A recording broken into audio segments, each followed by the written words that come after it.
हमारे शास्त्रन में अनेक तीर्थों की महिमा बताई गई। कहीं पर रहने की महिमा है कि वहां निवास करो, कहीं पर जन्म की महिमा है, कहीं पर प्राण त्यागने की महिमा है, कहीं पे पूजा करने की महिमा है, कहीं पे पिंडदान करने की महिमा, कहीं भोजन कराने की महिमा, कहीं स्नान की महिमा है। एकमात्र पूरे विश्व में हमारा वृंदावन ऐसा है जहां सबकी महिमा है। यहाँ रहवे की भी महिमा है, यहाँ खावे की भी महिमा है, यहाँ सोवे की भी महिमा है, यहाँ हंसवे की भी महिमा है, यहाँ रोवे की भी महिमा है। वृंदावन में तो रोवे की भी महिमा है। अरे कहां तक कहें, वृंदावन महिमामृत में तो सांस लेवे की भी महिमा है। वृंदावन में आप वृंदावन में प्रवेश करने के बाद जब श्वास लेते हैं तो उसकी भी एक महिमा है। वृंदावन में सबकी महिमा है। चलना फिरना, उठना बैठना, खाना पीना, हंसना रोना गाना, सबकी महिमा है वृंदावन में। ऐसा महिमामृत युक्त है। श्री प्रबोधानंद जी महाराज कहते हैं मैं महिमा किसकी लिखूं? अगर सोवे की महिमा बताऊं तो एक ग्रंथ केवल वृंदावन में सोवे की महिमा का है, वही पर ही आ जाएगा। हमारी आपकी जो सुसुप्ति है, हमारी आपकी जो निद्रा है, वो स्वामी श्री हरिदास जी के पास जब पहुंचती है तो वो मानसी बन जाती है।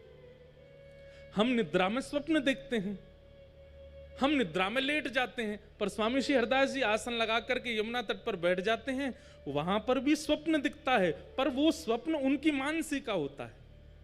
और निद्रा की महिमा, वह मानसी में लीला प्रकट हो रही है।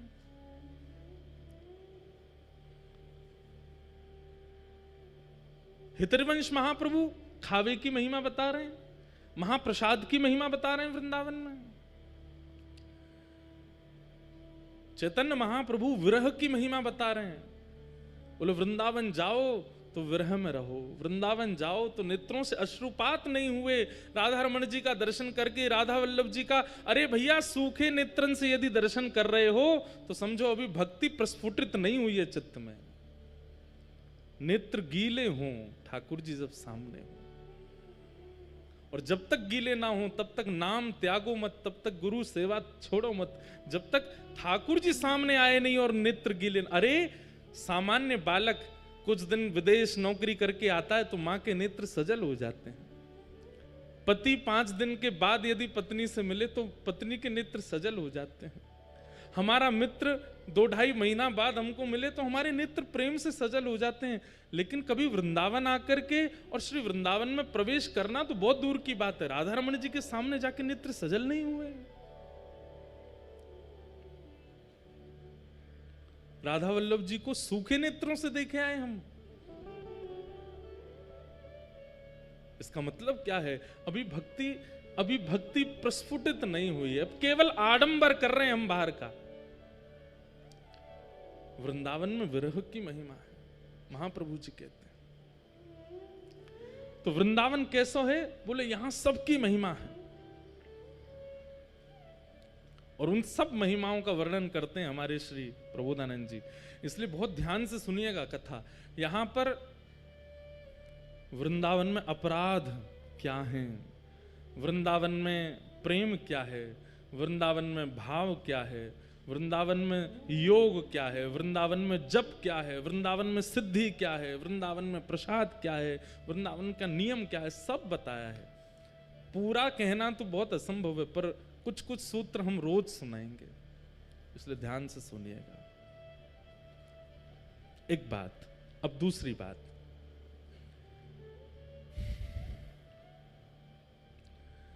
वृंदावन की प्राप्ति श्री जी की कृपा से होती है, सब जानते हैं। श्री जी अनुग्रह करती हैं तब वृंदावन प्राप्त। वृंदावन कह दूं तो यमुना जी से लेकर के और 84 कोस के अंतिम छोर तक संपूर्ण वृंदावन है। एकमात्र केवल छठीकरा से आगे वृंदावन नहीं है। आप अभी भी वृंदावन में बैठे हो। ये गिरिराज जी को वृंदावन है, वो बरसाने को वृंदावन है, वो नंदगाम को वृंदावन है, सब वृंदावन है। ये 84 कोस संपूर्ण वृंदावन ही है, संपूर्ण है। जैसे किसी का बहुत बड़ा घर है, वहां लॉन है, उधर स्विमिंग पूल है, इधर डाइनिंग एरिया है, आदि आदि, पर कक्ष ऊपर वाले फ्लोर पर, वो हमारा निजी कक्ष है। ऐसे ही ये पूरा वृंदावन है, निजी कक्ष रमन रीति वृंदावन परिक्रमा के बाद जो परकोटा है वो निज कक्ष है ठाकुर जी का, वो वृंदावन निज कक्ष, बाकी है ये संपूर्ण वृंदावन है।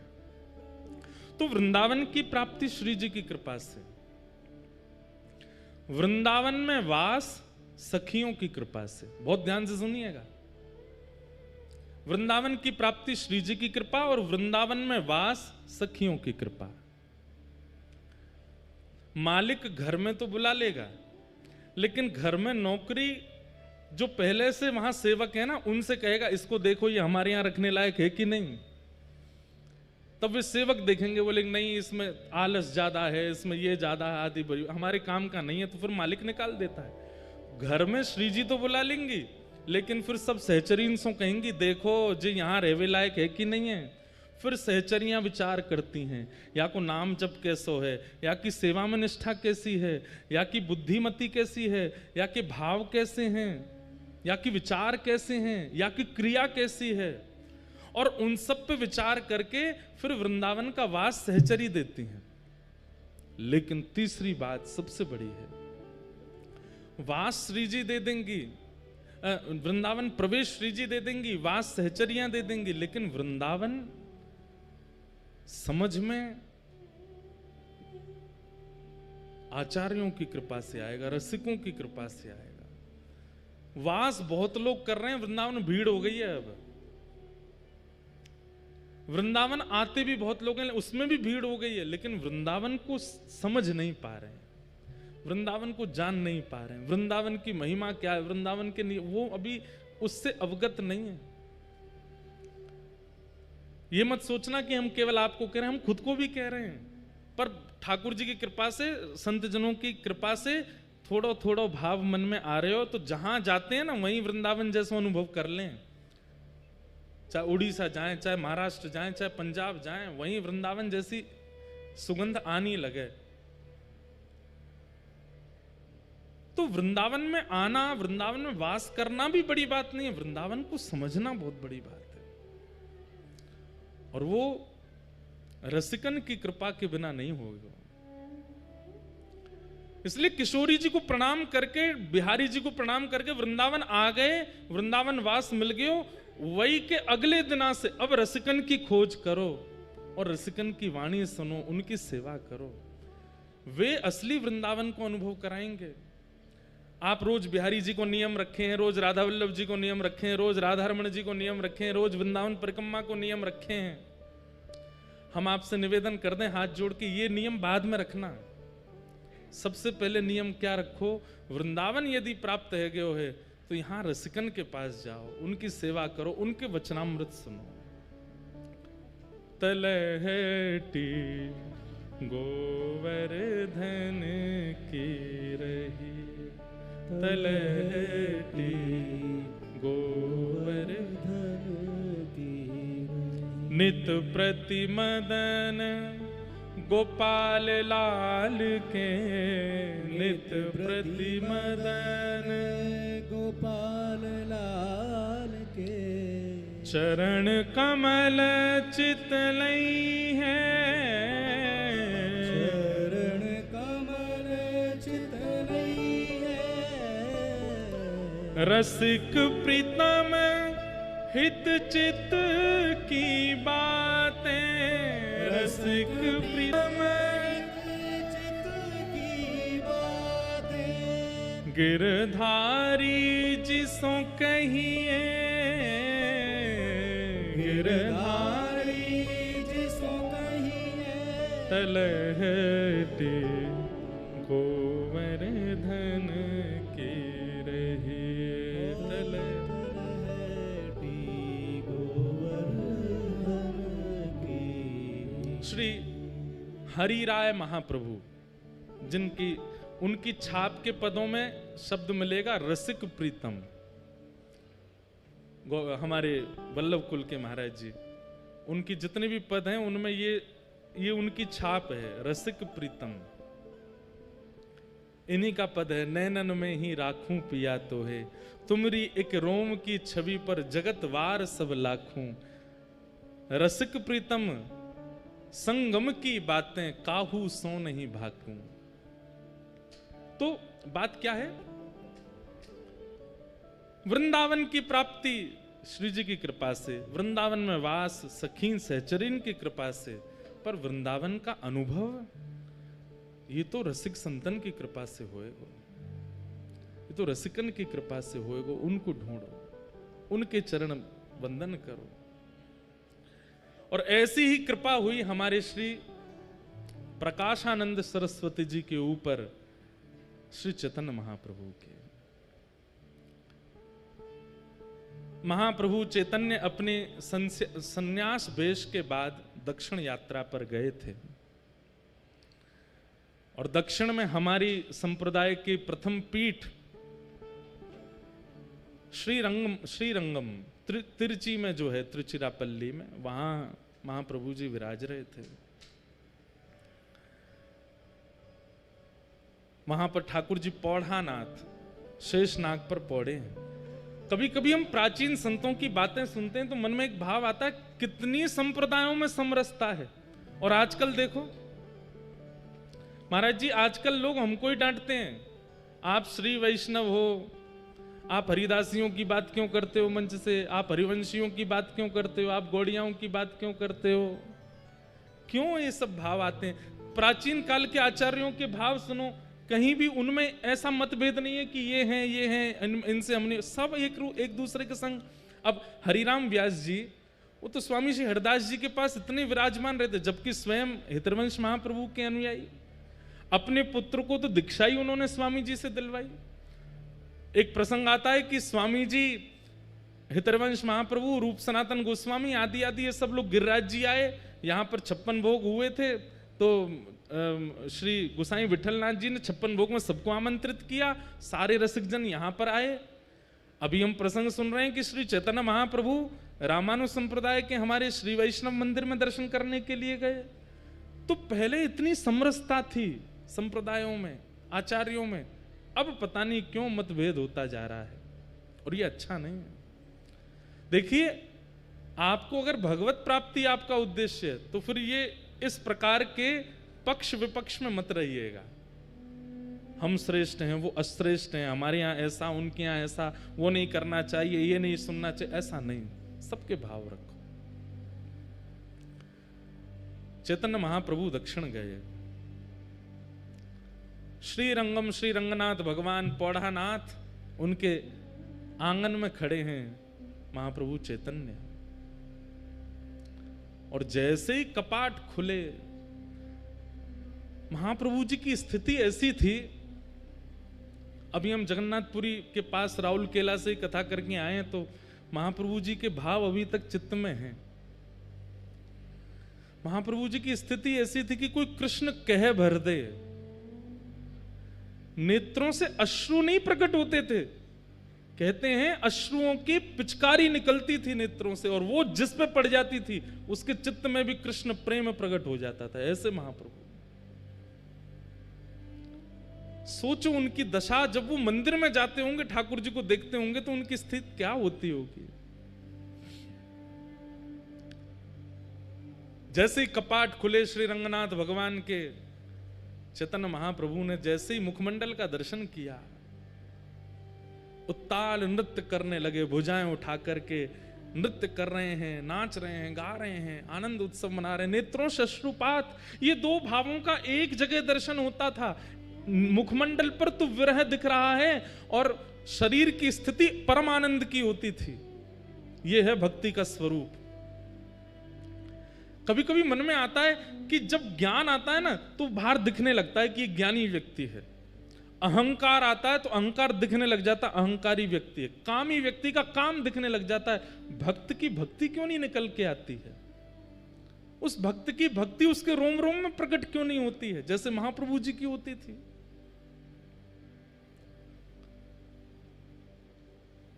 चैतन्य महाप्रभु भाव नृत्य कर रहे थे।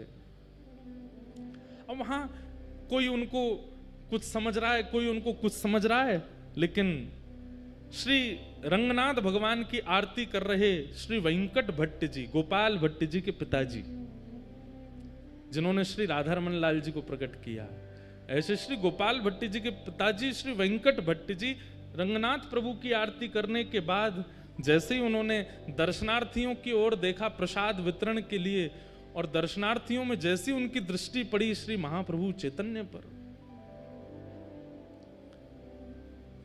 आप विश्वास नहीं करेंगे उनको क्या अनुभव हुआ। चैतन्य महाप्रभु को देख करके उनके पलक झपकनी भूल गई। अपनी जिस अवस्था में थे उसी अवस्था में रह गए, अंदर गर्भगृह में वेंकट भट्ट जी। और थोड़ी देर में वो क्या देखते हैं कि चैतन्य महाप्रभु तो अंतर ध्यान हो गए, साक्षात नारायण नृत्य कर रहे हैं महाप्रभु जी के रूप में। और वे अपने नेत्रों पर विश्वास नहीं कर पा रहे, अपनी आंख मीटते हैं, खोल के देखते हैं तो चैतन्य महाप्रभु हैं। और जैसे ही थोड़ी देर देखते हैं तो थोड़ी देर में ही गौर चैतन्य महाप्रभु श्याम हो जाते हैं और मानो जैसे नारायण ही नृत्य कर रहे हैं। जैसे ही गर्भगृह में देखते हैं तो गर्भगृह में देखते हैं कि ठाकुर जी शेष शैया पे हैं ही नहीं, वो तो बाहर नृत्य कर रहे हैं। कभी दोनों युगल नृत्य करते हैं, कभी एकांत में चैतन्य महाप्रभु नृत्य करते हैं।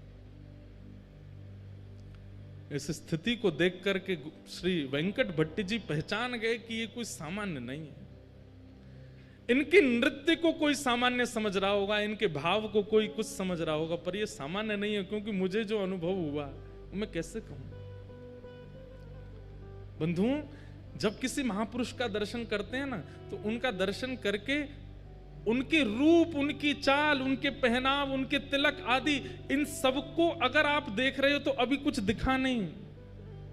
अच्छा सुनो, हमारे बाबा गाते होंगे हरिप्रिया जी के पद। हरिप्रिया जी के पद सुने होंगे आपने। हरिप्रिया जी पुरुष थे, सब छोड़ करके गिरिराज जी आ गए। राधा कुंड में उनके गुरुदेव विराजमान रहते थे, तो अपने गुरुदेव को प्रणाम करके बोले मुझे आपसे गुरु दीक्षा लेनी है। तो महापुरुष बोले राधा कुंड पे बैठे बैठे, बताओ तुमको क्या दिख रहा है। तो हरिप्रिया जी, पहले उनका पूर्व नाम कुछ और था, बोले माथे पर सुंदर उर्दपुंड है, गले में तुलसी की माला है, अद्भुत वस्त्र पहने हैं, आसन पर गुरुदेव विराज रहे हैं, करुआ पास में रखा है, ठाकुर जी की सेवा पीछे हो रही है। गुरुदेव बोले दीक्षा नहीं देनी, जाओ। और सुनो, दीक्षा की इतनी तुमको भूख है, जाओ गिरिराज जी की परिक्रमा लगा के आओ। लेकिन उनको इतनी इच्छा थी दीक्षा की, चले गए गिरिराज जी की परिक्रमा लगाई। परिक्रमा लगा करके 5-6 घंटे में लौट करके राधा कुंड जैसे ही पहुंचे, चरणों में प्रणाम किया, बोले गुरुदेव परिक्रमा हो गई, अब दीक्षा दे दो। उन्होंने फिर वही प्रश्न किया, क्या दिख रहा है तुम्हें? कुछ दिख ही नहीं रहा था। बोले माथे पर उर्दपुंड है, गले में तुलसी माला है, नीचे वस्त्र पहने हैं, पीछे ठाकुर जी की सेवा है, बगल में राधा कुंड है, इधर श्याम कुंड है, आदि आदि। फिर से जाओ परिक्रमा लगा के आओ, एक और परिक्रमा लगाओ। निष्ठा इतनी थी उनकी कि थके हारे थे, लेकिन फिर से चले गए परिक्रमा में। अब की बार उनको 6 की जगह 9 घंटे लग गए परिक्रमा करते करते, पैरों में छाले पड़ गए। 2 परिक्रमा में ये हालत हो जाती है। बेचारे गिरते पड़ते जैसे तैसे आए, प्रणाम किया, गुरुदेव अब दीक्षा दे दो। पूछे अब क्या दिख रहा है तुम्हें? तो रोने लगे, बोलो मुझे कुछ नहीं दिख रहा, मुझे वही दिख रहा है, तिलक है, गले में कंठी माला है, नीचे। बोले सुन, एक परिक्रमा और लगा के आ। तीसरी परिक्रमा की स्थिति कैसे बन जाएगी हमारे, जबकि गिरिराज जी में बाबा हैं, 3 परिक्रमा लगा में, लेकिन उनकी भाव दशा देख करके आप घबरा जाओगे। एक परिक्रमा में हमारी हालत खराब होती है। गुरुदेव बोले जाओ एक परिक्रमा और लगा के आओ। गुरु आज्ञा मान करके चले तो गए, लेकिन गुरु की आज्ञा पर संशय नहीं किया, गुरु की आज्ञा पर बिल्कुल विचार नहीं किया, अपने पैरों के फोड़ों पर, पैरों में छालों पर चिंता नहीं की। गुरु आज्ञा कर रहे हैं, कुछ तो होगा, निकल गए। तीसरी बार जैसे वो जाने लगे तो उनके गुरुदेव पीछे बैठे बैठे देख रहे थे, उनके चरण की ओर देखा, छाले पड़े हैं, स्थिति चलने की नहीं है, और मैंने परिक्रमा की आज्ञा दी है, 22 किलोमीटर लगा के आनी है, तब दीक्षा मिलेगी, और ये चल दिया। तुरंत मन में आ गया भाव, श्री जी यहाँ पे कृपा करो। अब जैसे ही वो गिरिराज जी की परिक्रमा में गए तो उनको पहले तो लोग दिख रहे थे, पहले तो माताएं दिख रही थी, पहले तो भाई लोग दिख रहे थे, अब पता अब लिख रहा है कि सब सहचरियां हैं, सब किसी के हाथ में चंवर है, किसी के हाथ में बीड़ा है, किसी के पास कुछ है, किसी के पास, सब अलग अलग दिख रहे हैं। साक्षात गिरिराज जी ऐसे लग रहे हैं मानो कोई निकुंज भवन है, या कि कोई अटारी पर कभी श्री जी आ रही हैं, कोई अटारी पर श्याम सुंदर आ रहे हैं, कभी कहीं से मोर बोल रहे हैं, कहीं कहीं वीणा बज रही है, कहीं पर बंशी बज रही है। अब पूरी दृष्टि ही बदल गई। 24 घंटे लगे उनको और वृंदावन में संपूर्ण ब्रज का दर्शन कर लिया, संपूर्ण निकुंज लीला का दर्शन कर लिया। लौट करके जैसे ही अपने गुरुदेव के पास आए, प्रणाम किया, बोले लाला अब क्या दिख रहा है? तो अपने गुरुदेव को देख के कहते हैं, एक सखी विराज रही है, सुंदर नथनी पहनी है, कानन में कुंडल है, नेत्रन में काजल लगे हैं, सुंदर चुनरी ओढ़ी है, पीछे दर्पण है, बहुत सुंदर मणिमंडित नीचे सब फर्श है, यहां श्याम कुंड है, यहां राधा कुंड है, और मेरे गुरुदेव की गोद में प्रिया प्रियतम दोनों विराजमान है। जैसे ये दर्शन हुए तब उनको स्वीकार किया और उनका नाम रखा है श्री हरि प्रिया। उनके बड़े पद रसिक जन गाते हैं, एक आध दिन हम भी गाएंगे कथा में, श्री हरि प्रिया। मैं क्या बताना चाह रहा हूं आपको कि ब्रज में रहने वाले रसिक महापुरुष अगर इनके मन में आ गई कि याकू ब्रज को अनुभव होना चाहिए तो हो जाएगा। आपके अनेक प्रयासों से नहीं होगा, आपके अथक प्रयासों से नहीं होगा, किसी रसिक के मन में आ गई कि इसको ब्रज प्राप्त हो तो हो जाएगा।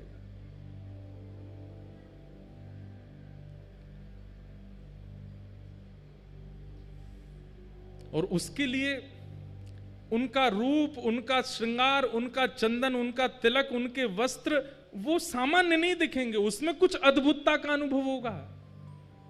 और जब तक वो अद्भुतता नहीं दे, जबरदस्ती की मत देखियो, कोई महापुरुष जा रहे हैं तुम जबरदस्ती दे, ये तो देखो नथनी पहन के जा रहे हैं, कानन, जबरदस्ती नहीं देखना है। आपकी दृष्टि पड़ी और अपने आप दृष्टि में कुछ ऐसा भाव है, जरूरी नहीं सहचरी भाव में ही दिखें, किसी अन्य भाव में भी दिख सकते हैं। और तब तक वो भाव प्रकट नहीं होगा जब तक आपका साधन, आपका सेवा, आपकी रसिकन की संग ये सुदृढ़ नहीं होगी, तब तक ये दर्शन नहीं होगा। हम आप सब तो सही बताएं, जबरदस्ती बस आ गए वृंदावन में, हम लोगों को अनुभव है ही नहीं रहे होने की भी। गोपाल भट्ट जी के पिताजी वेंकट भट्ट जी ने महाप्रभु जी को देखा। श्री रंगनाथ भगवान की निज सेवा करने वाले वेंकट भट्ट जी बाहर आए और आकर के हाथ जोड़ के कहा, आप कौन हैं? मैं जब से आपको देख रहा हूं मेरे नेत्र आपसे हट नहीं रहे,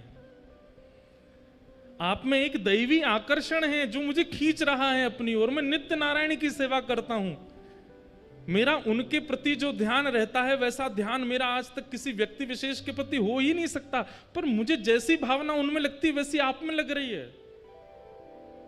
आप कौन है? तब महाप्रभु जी ने अपना परिचय दिया, बोले हम अभी विरक्त वेश में हो गए हैं और दक्षिण दर्शन करने के लिए आए हैं, तो यहां पहुंच गए।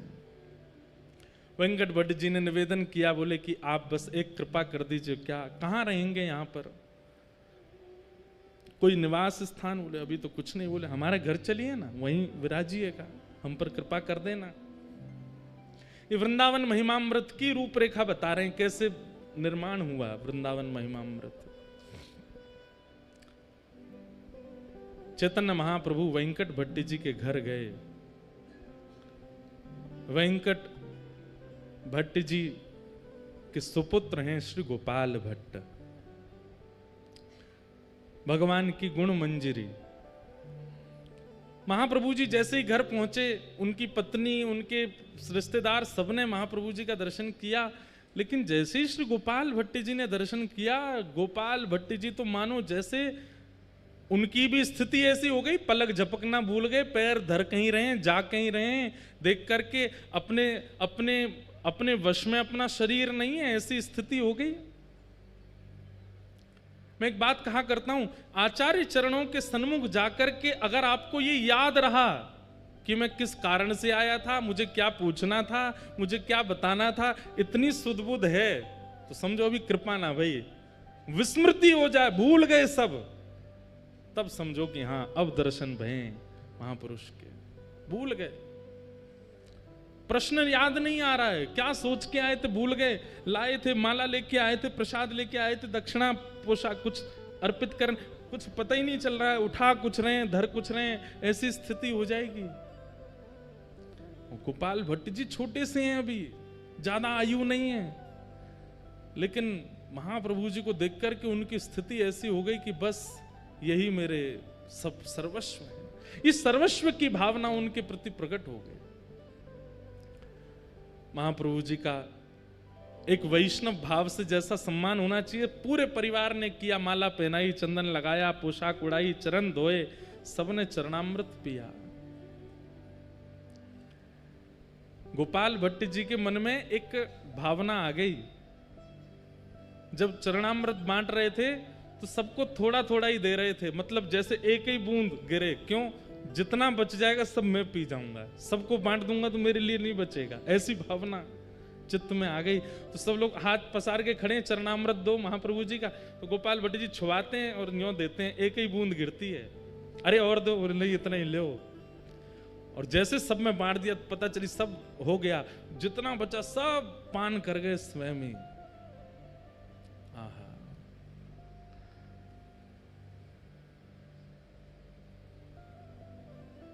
गोपाल भट्ट गोस्वामी पर कृपा हुई, खूब सत्संग हुआ, आनंद हुआ।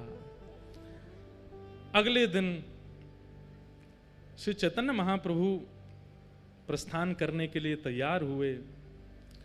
वेंकट भट्ट जी ने निवेदन किया, बोले कि महाप्रभु जी आप कहां जा रहे हैं? बोले अब यात्रा हो गई हमारी, अब आगे चलेंगे। बोले आज आषाढ़ शुक्ल एकादशी है, आज से चातुर्मास प्रारंभ हो रहा है, आपका प्रथम विरक्त वेश है, अब आप नहीं जा सकते यहां से, 4 महीना तो हिल नहीं सकते। और पूरा घर नृत्य करने लगा। चैतन्य महाप्रभु चिंता में बैठे, बोले कि ये क्या हुआ, आज से चातुर्मास प्रारंभ हो गया, मुझे तो याद ही नहीं था। और सबसे प्रसन्न होकर के झूम रहे हैं श्री गोपाल भट्ट गोस्वामी, छोटे से। बोले ये तो हम पर कृपा करने के लिए ऐसा योग बना है कि आप भूल गए और वो दिन आ गया कि अब आपको यहीं रहना पड़ेगा। महाप्रभु जी बोले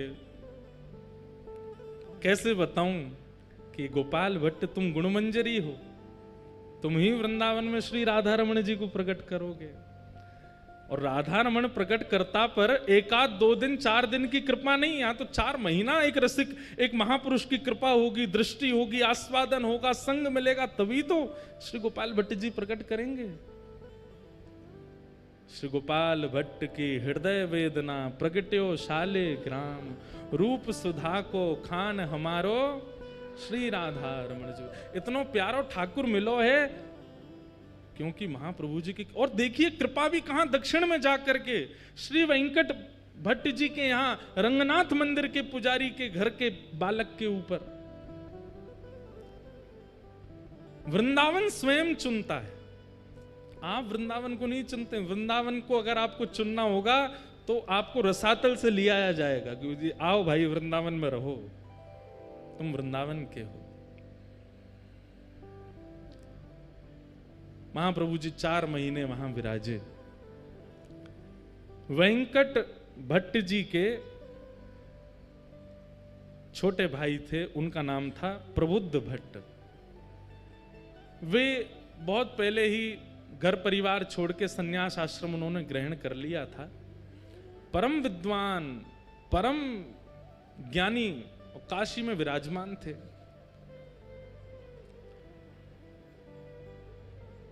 ऐसा ज्ञान था उनका कि उनके जैसे उन्होंने 10,000 शिष्य बनाए, मतलब ना ज्यादा ना कम, अपने जैसे ही 10,000 बना दिए, इतने ज्ञानी थे। उनके सामने बड़े बड़े विद्वान टिक नहीं पाते थे। प्रबुद्ध भट्ट देखो, एक महापुरुष एक परिवार में जाकर के एक नहीं कितनों पर कृपा करता है। ये तो गोपाल भट्ट जी सामने बैठे हैं, प्रबुद्ध भट्ट तो है ही नहीं वहां पर, वो तो काशी में है।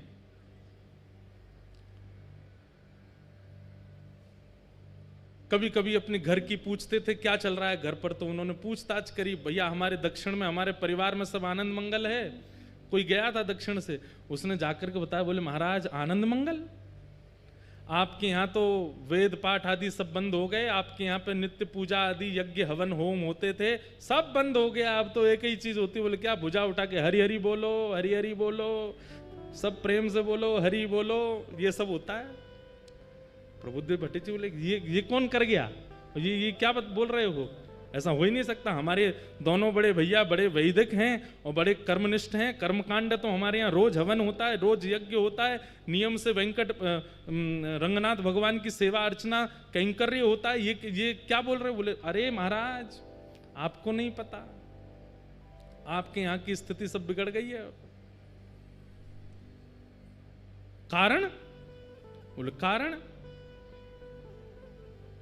कोई कृष्ण चैतन्य महाप्रभु हैं, वो पहुंच गए। कहते हैं उनको देखते ही प्रेम प्रकट हो जाता है चित्त में, उनको देखते ही भाव प्रकट हो जाता है। उन्होंने जाकर के आपके परिवार के ऊपर ऐसा टोना किया है, सब एक तरफ धर के केवल और केवल हरिनाम संकीर्तन करते हैं। ये सुनकर के प्रबुद्ध भट्ट जी को बड़ा क्रोध आया। बोले इसकी जानकारी बताओ तो मुझे, कौन है चैतन्य कृष्ण? उनके बारे में सब बताया। बोले कि अभी जगन्नाथपुरी में विराज रहे हैं और महाराज इनके ऊपर ऐसी शक्ति है, ऐसा टोन। अब ये तो देखो आज भी होता है, ये आज भी होता है। हमारे चित्र विचित्र बाबा गाते हैं, लोग बाग झूमते हैं, आनंद करते हैं, तो चार लोग बैठ के यूं भी कहते होंगे ये कुछ पी के आते हैं जो इनकी आवाज ऐसी आ जाती है, ये कुछ खा के आते होंगे ऐसा जो इनके स्वर ऐसे हो जाते हैं। हमारी पूनम दीदी जब गाती हैं तो भाव में नेत्रों से आंसू गिरने लगते हैं, उसमें भी लोग बाग बोली जबरदस्ती रोती हैं, इनके भाव नहीं आ रहे हैं, जबरदस्ती। लोग बाग बोलते हैं, लोग बोलना बंद नहीं करेंगे।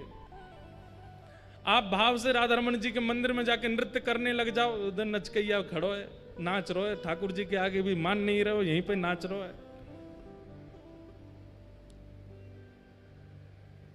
आजकल हमारे लिए भी बन नहीं है बातें, तो क्या ये तो जब महाप्रभु जी को नहीं छोड़ा, जब मीराबाई को नहीं छोड़ा लोगों ने, तो फिर ये हम तो कहाँ नेक से बालक हैं, हमको कैसे छोड़ दें?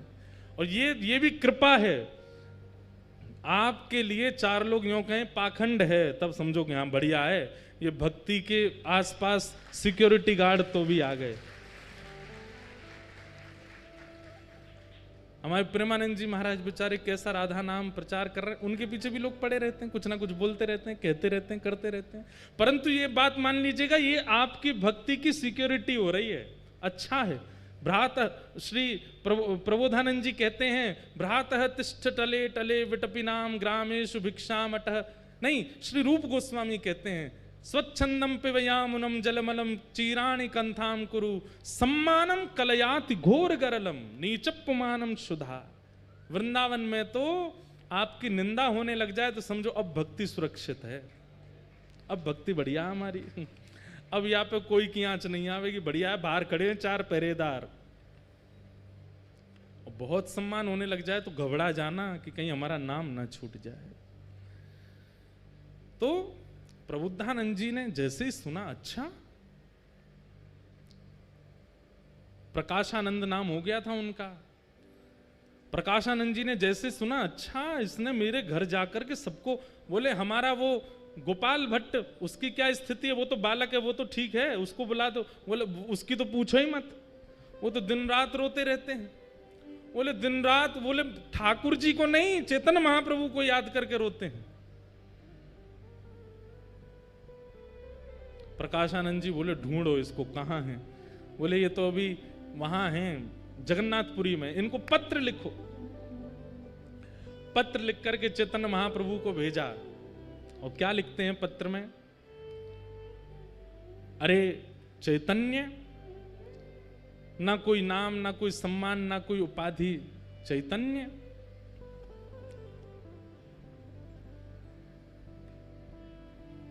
सन्यासी हो, सुना है हमने, लेकिन सन्यासी होकर के तुम बहुत नाचते हो, उछल उछल करके नाचते हो, गाते हो, ये सन्यासियों का स्वरूप है।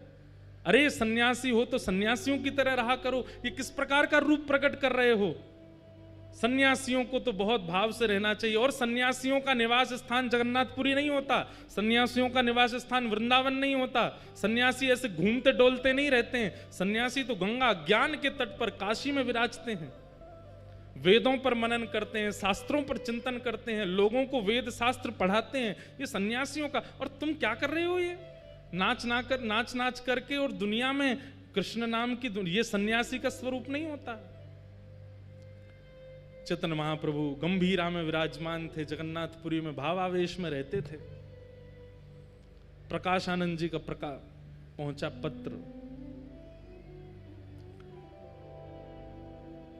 पत्र पढ़कर के शिष्यगण सब सुनाने लगे।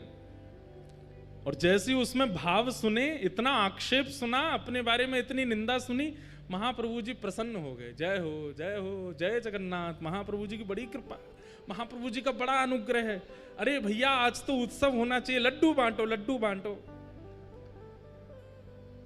अच्छा है। जय हो हमारे गोपेश बाबा की जय हो। गौ माता की पूरे ब्रजमंडल में और पूरे भारतवर्ष में सेवा के प्रकल्प को लेकर के खूब महाराज जी सजग रहते हैं। ऐसे हमारे महाराज जी को बारंबार प्रणाम। क्या बता रहा था मैं? सुनो सुनो, इधर देखो। क्या बता रहा था मैं? हैं? हाँ, पत्र आया, लड्डू बांटो, रबड़ी बांटो। और संघ के जितने महाप्रभु जी के अनुयायी थे सब बोलने लगे, आप तो महाप्रभु हैं, पर हमको कितनी पीड़ा हो रही है ये पत्र पढ़ के। कोई आपके विषय में इतना बुरा भला बोल रहा है और आप इतने आनंद में हो। महाप्रभु जी बोले, नहीं नहीं, ये रक्षा है, ये भक्ति की रक्षा है, ये भाव की रक्षा है, ये हमारी सेवा की रक्षा है। ये रक्षा तो होती रहनी चाहिए। अच्छा है। मैं बहुत दिन से प्रयास कर रहा था, विचार कर रहा था, इतने प्रेमी ही प्रेमी मिल रहे हैं, कोई हमको निंदा करने वाला नहीं मिल रहा। बहुत अच्छा, ठाकुर जी ने चुन के भेजा। ये पत्र संभाल के हमारे कक्ष में रखो। ऐसे महाप्रभु जी। लेकिन उनके परम शिष्य स्वरूप दामोदर दास जी बोले, इसका उत्तर तो मिलेगा। महाप्रभु जी आप शांत रहिए, हम उत्तर भेज दे। बोले नहीं, उत्तर में कुछ ऐसा नहीं, ऐसा कुछ नहीं लिखेंगे, आपको पढ़वा के ही भेजेंगे। और उन्होंने उत्तर में क्या लिखा? हे प्यारे सखा, आपने जो बात कही कि सन्यासी को काशी में रहना चाहिए, गंगा के तट पर रहना चाहिए, शिव की आराधना करनी चाहिए, वेद वेदांतों का नियम पाठ करना चाहिए, आदि आदि। बोले आप जिन शिव की आराधना करते हैं, उन शिव के मस्तक पर जो गंगा है ना, वो महाप्रभु जगन्नाथ जी के चरणों से ही प्रकट होती है। श्री कृष्ण के चरणों से ही प्रकट होने वाली गंगा है, जिसके तट पर काशी विराजमान है। आप तो उस गंगा के तट पर रहते हैं जो ठाकुर जी के चरणामृत है। हम तो जगन्नाथपुरी में महाप्रभु जी के संग ही रहते हैं। जिनके चरणों से गंगा निकली, हम उनके साथ रहते हैं। और आप काशी की इतनी महिमा बता रहे हो कि काशी में मुक्ति मिलती है, सन्यासियों को रहना चाहिए, आदि आदि। वहां पर महादेव कान में मंत्र बोलते हैं काशी में। ऐसा कहते हैं मणिकर्णिका पर अगर संस्कार हो जाए किसी का, तो जीवन में उसने कितने भी पाप किए हों, महादेव उसके कान में राम तारक मंत्र बोलते हैं, उसकी सीधे भगवत प्राप्ति होती है। काशी में अंतिम संस्कार की बड़ी महिमा है। बोले वहां महादेव भी कान में आकर के राम कृष्ण का ही नाम बोलते हैं। तो इसलिए सन्यासी अगर काशी में ना रहे तो इसमें कोई दिक्कत नहीं है, वो तो साक्षात कृष्ण के साथ रहते हैं। ऐसा करके पत्र भेज दिया। लेकिन निंदा करने वालों को उत्तर देने से वो निंदा करना बंद नहीं करते, और ज्यादा करते हैं। प्रकाशानंद जी बोले, जानते नहीं है मैं कौन हूं और मुझे उत्तर दे रहे हैं, रुक जाओ मैं इनको बताता हूं। प्रकाशानंद जी पत्र लिखते हैं, ए चैतन्य, ऐसे ही बोलते, मैंने सुना है तुम दाल भात खाते हो, उसमें घी डाल डाल के खाते हो, छेना पोड़ा खाते हो, रसगुल्ला उड़ाते हो, महाप्रभु जगन्नाथ जी के 56 भोग बनते हैं। ये सन्यासी का भोजन है? सन्यासी तो एक समय पाता है, सन्यासी को तो ऐसे रहना चाहिए, सन्यासी तो आसन नहीं रखता, सन्यासी अपने भवन नहीं बनाता, सन्यासी ऐसे नहीं करता, आदि आदि सब बात बोल दी। बोले तुम तो नृत्य करते हो, ठुमक ठुमक के नाचते हो, उछल उछल के कीर्तन करते हो ठाकुर जी का, और 56 भोग उड़ाते हो। अरे तुम जानते हो वशिष्ठ ऋषि, तुम जानते हो कैसे कैसे सन्यासी परंपरा में हुए, उन्होंने भोजन प्रसाद त्यागा, तब जाकर के ठाकुर जी का भजन किया। और इतना होने के बाद भी उनके जीवन में विषयों ने कहीं ना कहीं आक्रमण कर दिया, और तुम तो महाप्रसाद पाते हो। और जगन्नाथपुरी में तो एकादशी भी नहीं होती है, वहां तो चकाचक स्कंद पुराण में आकंठ पाना चाहिए एकादशी के दिन। बोले इतना प्रसाद पाकर के, इतने 56 भोग पाकर के तुम सन्यास धर्म का निर्वहन कर ही नहीं सकते हो। ऐसा हो ही नहीं सकता कि विकार और विषय तुम्हारे चित्त में ना आते हों। ये पाखंड बंद करो, ऐसा करके पत्र लिख दिया। चैतन्य महाप्रभु के पास पत्र आया। महाप्रभु जी किसका पत्र आया? बोले प्रकाशानंद सरस्वती, गोपाल भट्टी जी के चाचा जी। क्या लिखा? अरे ये तो मेरे परम प्रिय हैं, इन्होंने क्या लिख के भेजा जरा बताओ तो। सब शिष्यों में होड़ लगी, इनके सामने पढ़ना ही नहीं है, कुछ उल्टा ही लिख के भेजा होगा। महाप्रभु जी बोले बैठो यहीं पर, यहीं पढ़ के सुनाओ क्या लिखा है। पढ़ के पूरा बताया, ये लिखा है, ये लिखा है, ये लिखा। महाप्रभु जी और खुश हो, बोले लड्डू बंटवाओ, रबड़ी बंटवाओ, 56 भोग लगवाओ, आज भक्ति की और रक्षा हो रही है। अब नियम की रक्षा हो, पहले भक्ति की रक्षा, अब नियम की रक्षा हो रही है, अब सन्यास धर्म की रक्षा हो रही है। भैया इनका पत्र जब जब आए मेरे को जरूर सुनाना।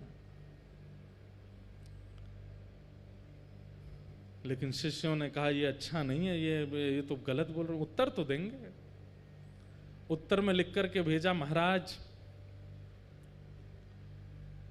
जंगल का राजा शेर मांस खाता है, हिरणों को खा जाता है, इतना मांस भक्षी होता है, पर कहते हैं साल में एक बार सहवास करता है बस। ऐसा दूषित भोजन करने वाला और काम पर इतना विजय उसका।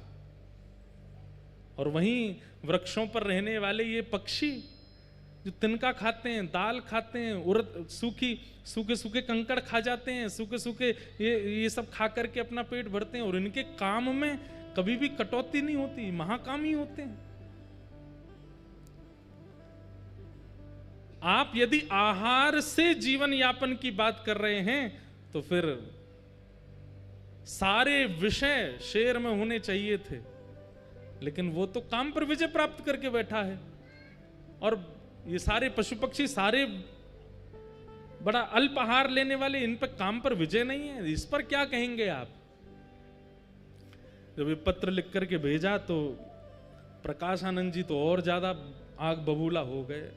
अपने शिष्यों से बोले इसको पकड़ करके काशी लेके आओ, इस चैतन्य को मैं बताता हूं, ये मेरे सामने तो आए। बंधुओं एक बात सुनिएगा, सब साधन कर लीजिए जीवन में, लेकिन उस साधन का अहंकार नष्ट करने की सामर्थ्य केवल और केवल प्रेम लक्षणा भक्ति में है। अगर प्रेम लक्षणा भक्ति जीवन में नहीं है और आपका नाम जब 2 लाख पहुंच गया है, अभिमान आएगा। प्रेम लक्षणा भक्ति जीवन में नहीं है और हर एकादशी गिरिराज जी की परिक्रमा करते हो तो उस परिक्रमा का अभिमान आएगा। सेवा का अभिमान सामान्य अभिमान से ज्यादा भयानक है। कई लोगों को सेवा का अभिमान हो जाता है, हम इतना नाम जप करते हैं, हम ऐसी सेवा करते हैं। अरे हमको कई बार मन में भाव आता, इतनी कथा कर रहे हैं, धुआंधार यहां से वहां भागते ही रहते हैं। अगर प्रेम लक्षणा भक्ति चित्त में होगी तो अपनी सेवा का अभिमान नहीं होगा। प्रेम लक्षणा भक्ति तो दैन्यता लाती है, दीन बनाती है, सरल बनाती है, सहज बनाती है। प्रकाशानंद जी के पास सब कुछ है, लेकिन भक्ति नहीं है, प्रेम नहीं है। उनको वेद वेदांत कंठस्थ याद हैं, जहां से जब चाहे उस श्रुति का पाठ शुरू कर देते हैं, लेकिन प्रेम भक्ति नहीं है। लेकिन कृपा तो इन पर करनी है, और वो समय आया। ये पत्रों से आदान प्रदान तो बहुत दिनों तक चलता रहा, बहुत निंदा करने लगे सब जगह महाप्रभु जी की, लेकिन एक बार समय आया। क्या? महाप्रभु जी काशी पधारे और तपन मिश्र नाम के एक भक्त थे, उनके यहां महाप्रभु जी विराजमान थे। इनको पता चला प्रकाशानंद जी को कि वही कृष्ण चैतन्य काशी आया है। बोले इसको कैसे भी करके मेरे सामने ले आओ। ये मेरे सामने आया नहीं और मैंने अपने वेद वेदांतों के बाणों से इसका पर्दाफाश कर दूंगा। ऐसे ऐसे बात। अब सोचो कितना घनघोर वैष्णव अपराध इनसे बन रहा है। वैष्णव अपराध के दो ही निधान हैं। पहला निधान तो बहुसंख्या में वैष्णव यदि क्षमा कर दें तो वैष्णव अपराध दूर होगा, या जिसके प्रति वैष्णव अपराध बना है वो क्षमा कर दे तो वैष्णव अपराध दूर होगा। इतना भयानक वैष्णव अपराध बन गया था इनसे। अब महाप्रभु जी को इनके पत्रों से चिंता होती थी। क्या चिंता होती थी कि बोले भैया इनको गति कहां मिलेगी, ये जिस तरीके की भाषा बोलते हैं, जितना अपमान करते हैं, भले ही कुछ नहीं है लेकिन कृष्ण नाम तो बोलते ही हैं, इनकी गति कैसे होगी। अब महाप्रभु जी ने मन बनाया कि मुझे इनसे एक बार तो मिलना है। लेकिन कैसे मिलन हो। तब काशी में एक सन्यासियों की सभा हुई और उस सभा में सब सन्यासी पधारे, सब वेदज्ञ पधारे, सब ज्ञानी पधारे। तभी लोगों ने जाकर के प्रार्थना की महाप्रभु जी से कि आप भी चलो। महाप्रभु जी बोले हम भीड़ में नहीं जाते, सभा में नहीं जाते। बोले नहीं महाप्रभु जी आप चलेंगे, इतने लोगों को दर्शन होगा, चलिए ना। महाप्रभु जी आए। यहां मंच पर बैठे हुए प्रकाशानंद जी को पता नहीं था कि महाप्रभु जी आने वाले हैं। पूछने लगे, बोले भैया विलंब क्यों हो रहा है इतना ज्यादा, इसको सभा को आगे बढ़ाओ। तभी किसी ने कहा, बोले कृष्ण चैतन्य महाप्रभु आ रहे हैं, उनकी प्रतीक्षा हो रही है। प्रकाशानंद जी ने तो अपनी कमर कसी, सिर पर एक पटका सा बांधा, बोले आज आने दो, आज बढ़िया है, इतनी सभा है, सबके सामने इसको आज देखूंगा। हाथ कांप रहे हैं, क्रोध में पैर कांप रहे हैं, आंखें लाल पड़ गई हैं, ताम्रवर्ण हो गया है, कब आएगा कब आएगा, मेरे सामने तो पड़े एक बार। इतने में ही श्री चैतन्य महाप्रभु का आगमन हुआ और जैसे ही महाप्रभु जी का उस सभा में गृह में प्रवेश हुआ, मानो जैसे किसी ने जलाशय में बैठे हुए लोग थे और किसी ने करंट छोड़ दिया हो। जैसे ही महाप्रभु जी का आगमन हुआ, मानो महाप्रभु जी वहां आए और यहां आगे बैठा व्यक्ति कृष्ण कृष्ण कृष्ण कृष्ण कृष्ण, उसके मुख से नाम ध्वनि प्रकट हो गई। इतने में ही पीछे का कोई व्यक्ति कृष्ण कृष्ण कृष्ण कृष्ण, मुख से नाम प्रकट होने लगा। कभी वहां दूसरा व्यक्ति हरि बोल कहकर के नृत्य करने लगा। पूरी सभा मानो देखते ही देखते देखते और केवल नाम नहीं प्रकट हो रहा है, नेत्रों से भावाश्रु जल बह रहे हैं, सब भुजा उठा करके नृत्य कर रहे हैं। केवल महाप्रभु जी की उस सभा में आगमन मात्र से यह स्थिति हो गई। मंच पर बैठे प्रकाशानंद जी ने जैसे ही देखा, अभी ये नहीं पता था कि यही चैतन्य महाप्रभु हैं, देखते ही मेरे आंसू क्यों आ रहे हैं, मेरा शरीर क्यों कांप रहा है, कृष्ण कृष्ण कृष्ण, हरि बोल हरि बोल हरि बोल, ये कैसे शब्द मेरे भीतर से प्रकट हो रहे हैं। आसपास के अपने बालकों से बोले, तुमको भी मेरे अंदर से कृष्ण नाम सुनाई दे रहा। बोले जी गुरु जी, ये मेरे आंसू क्यों आ रहे हैं, कुछ सभा में हुआ है क्या। तभी कोई कहता है महाप्रभु कृष्ण चैतन्य आ गए। बंधुओं, विचार करके मन में भाव आता है, जिनकी उपस्थिति मात्र एक पत्थर हृदय के चित्त में भाव प्रकट कर देती है, कैसे महाप्रभु जी रहे होंगे। जिनको पता नहीं है वृंदावन क्या है, जिनको पता नहीं है कृष्ण कौन है, जिनको पता नहीं है युगल उपासना क्या होती है, ऐसे लोग उस सभा में बैठे हैं और महाप्रभु जी के आते ही सबके चित्त में कृष्ण प्रवाहित हो गए। किसी को अपने तन की सुध नहीं है, किसी को अपनी वाणी की सुध नहीं है, सब मानो जैसे एक व्यक्ति के हाथ में सबकी वाणी का कंट्रोल, सबके नेत्रों का कंट्रोल आ गया हो। और महाप्रभु जी दोनों भुजा उठाए, कभी यहां गिरते हैं कभी वहां गिरते हैं, सब संभालते हुए आ रहे हैं।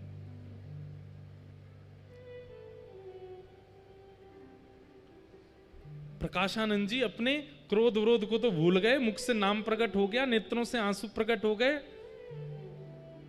और तभी चैतन्य महाप्रभु आए और आकर के ऐसे ही नीचे सभा में ही एक जगह ऐसी बना दी लोगों ने। अच्छा, एक बात मैंने पढ़ी कि लोग बाग स्पर्श करने जाते थे महाप्रभु जी का, तो संग में जो उनके गोस्वामी आदि सब रहते थे वो स्पर्श नहीं करने देते थे। क्यों? क्योंकि ऐसी भाव साम्राज्य में रहते थे महाप्रभु जी, अगर किसी ने स्पर्श कर लिया तो वो सह नहीं पाएगा। अपने आप ही पहले जगह कर दी, भैया दूर दूर बैठो, इनका स्पर्श मत करना। महाप्रभु जी आकर के बैठ गए और भाव से बैठ करके सब सन्यासियों को प्रणाम किया, सबके चरण रज को अपने माथे से लगाने लगे।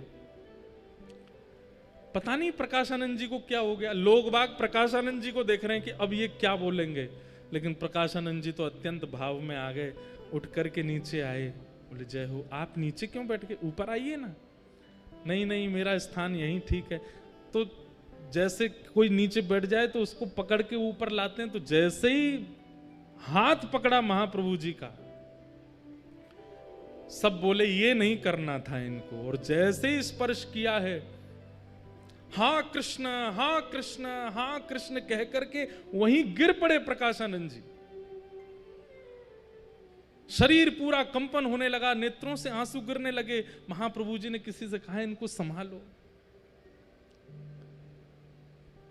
सुनने में इस स्थिति को हम अनुभव ही नहीं कर पाएंगे जो स्थिति होती थी।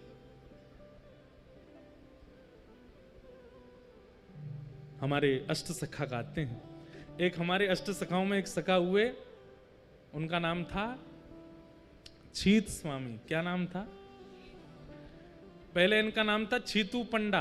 क्या नाम था?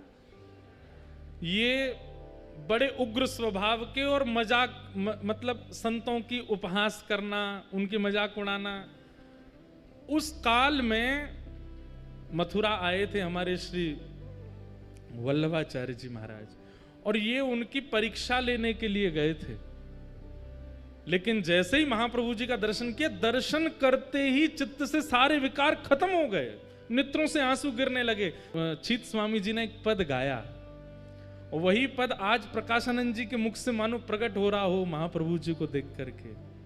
भई अब गिरधर सो पहचान, भई अब गिरधर सो पहचान, भई अब गिरधर सो पहचान, भई अब गिरधर सो पहचान।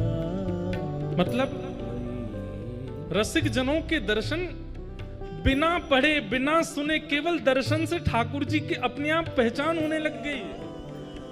ठाकुर जी अपने आप समझ में आने लगे। कहां इतनी कथाएं, इतने प्रवचन सुनने के बाद भी ठाकुर जी का अनुभव नहीं होता, लेकिन एक रसिक की दृष्टि मात्र पढ़ने से ठाकुर जी से पहचान होने लगी।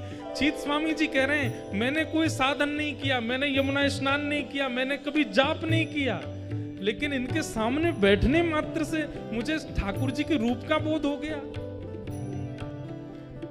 तब उन्होंने ये गाया, भई अब गिरधर सो पहचान, भई अब गिरधर सो पहचान। कपट रूप छलवे को आयो, कपट रूप छलवे को आयो, पुरुषोत्तम नहीं जान, पुरुषोत्तम नहीं जान, भई अब गिरधर सो पहचान, भई अब गिरधर सो पहचान। गिरधर सो पहचान, भई अब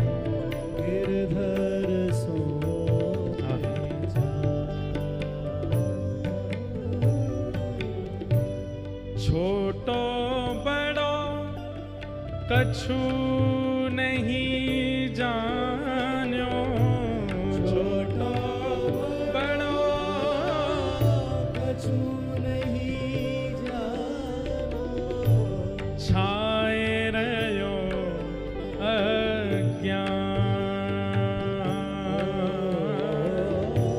छाए रहो अज्ञान।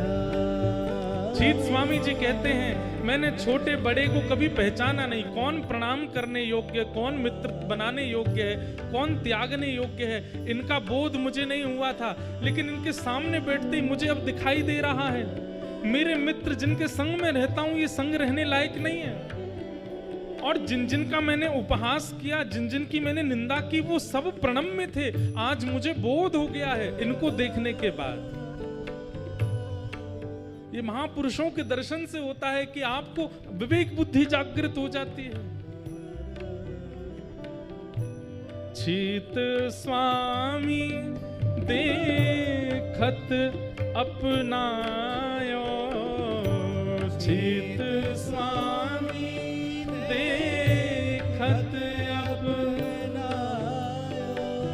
श्री विठ्ठल कृपा निधान, ओ श्री विठ्ठल कृपा भई अब गिरधर सो पहचान, भई अब गिरधर सो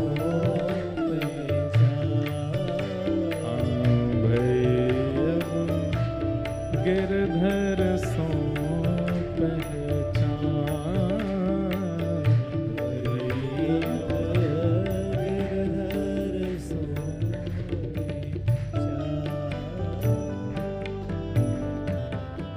यही स्थिति हुई है प्रकाशानंद जी की।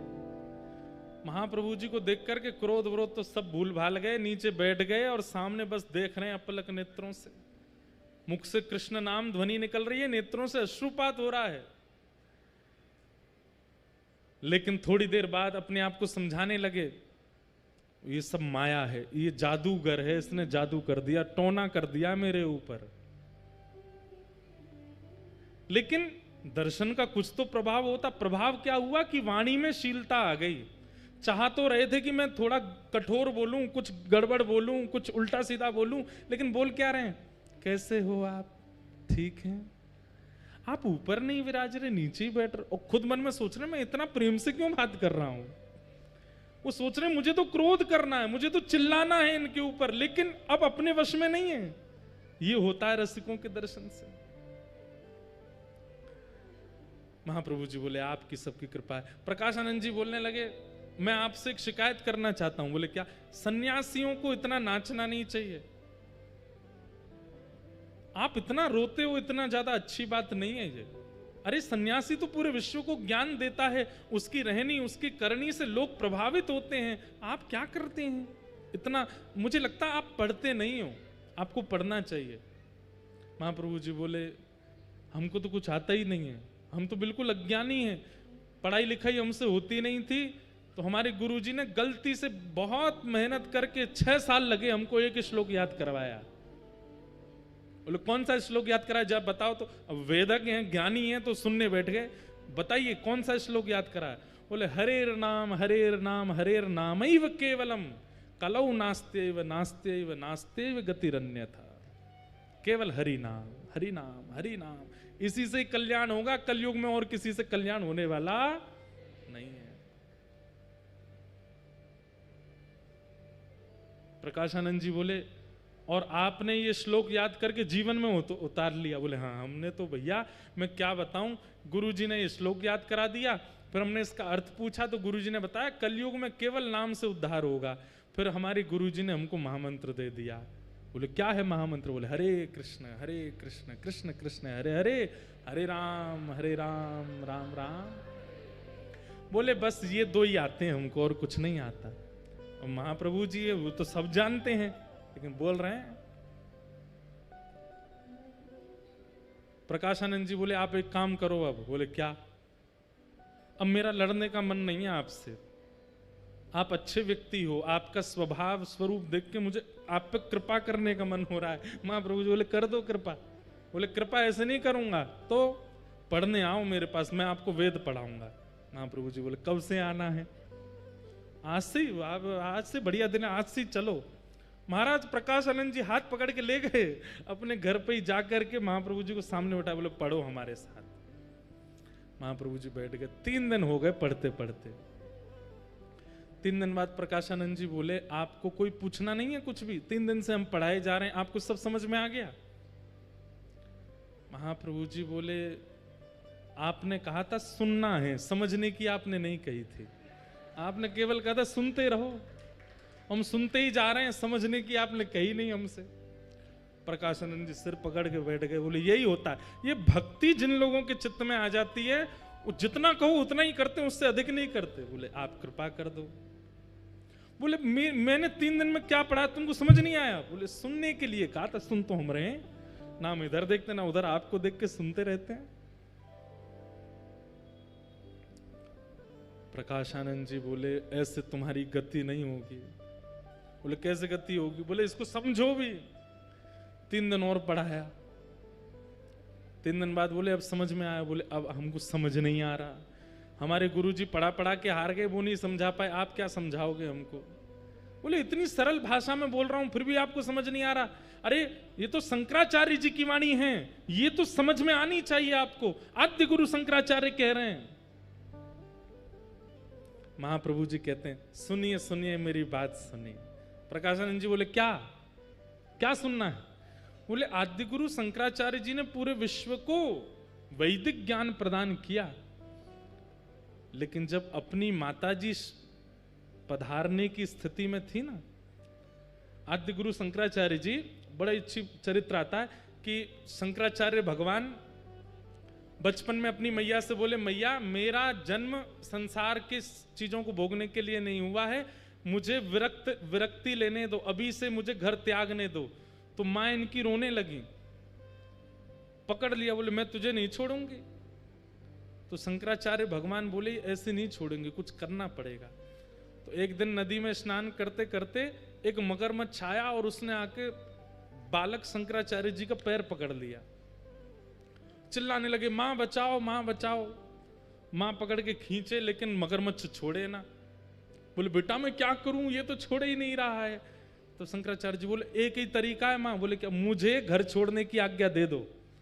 आप यदि मुझे घर छोड़ने की आज्ञा दे दोगे, ये मगरमच्छ तुरंत चला जाएगा। इसने मुझे इसलिए पकड़ा है क्योंकि मैंने अभी तक संन्यास ग्रहण नहीं किया। नहीं वो तो नहीं छोड़ूंगी, तो फिर मां ये खा जाएगा मुझको। अब मां ऐसी दुविधा में, छोड़ूं कैसे, इकलौता पुत्र है, और नहीं छोड़ूं तो मगरमच्छ खा जाएगा।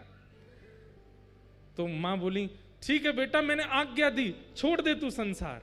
और जैसे ये बात कही इतने में मगरमच्छ मुंह खोल के वहां से भाग गया, छोड़ छाड़ के चला गया। शंकराचार्य जी बोले मां अब मुझे आज्ञा दो, मुझे बहुत करना है संसार को धर्म के मार्ग पर ले जाने के लिए। मां ने कहा चले जा बेटा, तू जीवन में कभी मत आना, पर जब पता चले कि मां के प्राण जाने वाले तब आ जाना।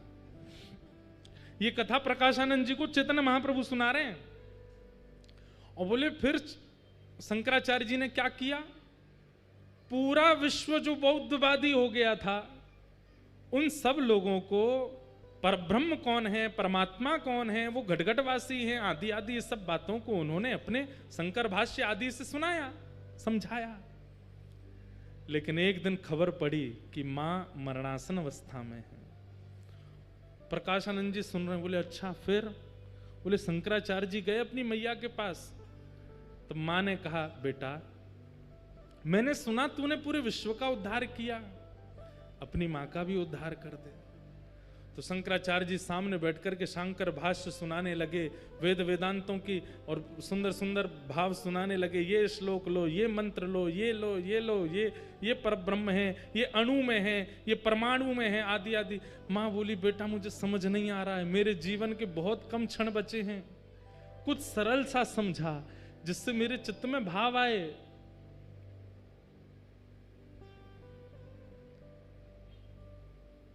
तब पता है प्रकाशानंद शंकराचार्य जी ने क्या सुनाया?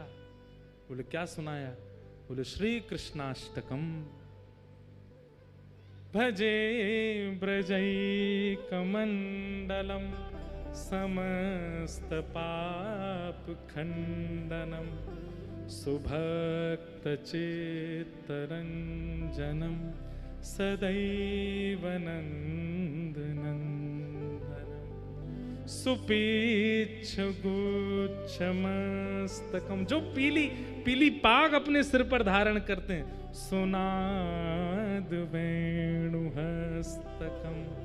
अनंगरंग सागरम नमामि कृष्ण नाम। और ये सुनते सुनते शंकराचार्य जी सुनाते सुनाते रो रहे हैं, और सुनते सुनते मां के नेत्रों से अश्रु निकले और भगवत धाम की प्राप्ति हो गई।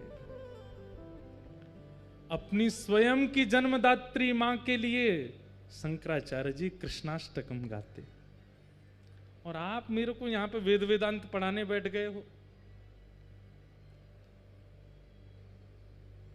गति तो कृष्ण नाम से ही होगी प्रकाशानंद जी। प्रकाशानंद जी बोले इसका प्रमाण दो मुझको, तो प्रमाण दे दिया। बोले वहां लिखा है, इस बात का प्रमाण दो, उसका प्रमाण दे दिया। बोले नाम से गति होगी, इसका प्रमाण दो, प्रमाण दे दिया। प्रमाण प्रमाण प्रमाण प्रमाण, इतने प्रमाण दे दिए प्रकाशानंद जी को।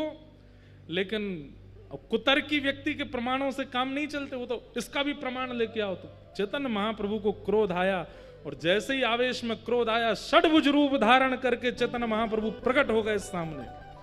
बोले तुझे प्रमाण चाहिए, देख प्रमाण, मैं ही प्रमाण हूं। और राम कृष्ण युक्त जब महाप्रभु जी का दर्शन किया, हाथ में धनुष बाण लगे हैं, कर में वंशी लगी है, जब षड्भुज रूप का दर्शन किया,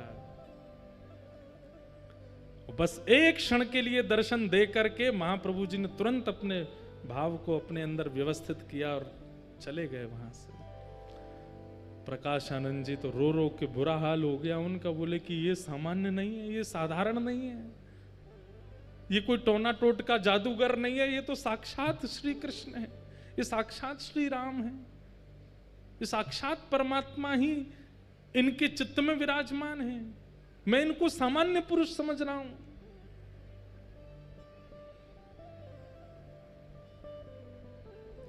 महाप्रभु जी के पास पहुंच गए, चरणों में जाकर के वंदन किया। बोले कि अब मुझ पर कृपा करो,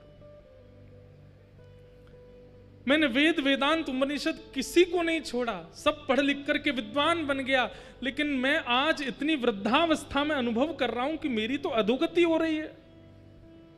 हे नाथ, मैं आपके चरणों में अपने नाक रगड़ के प्रार्थना करता हूं, मुझ पर कृपा करो।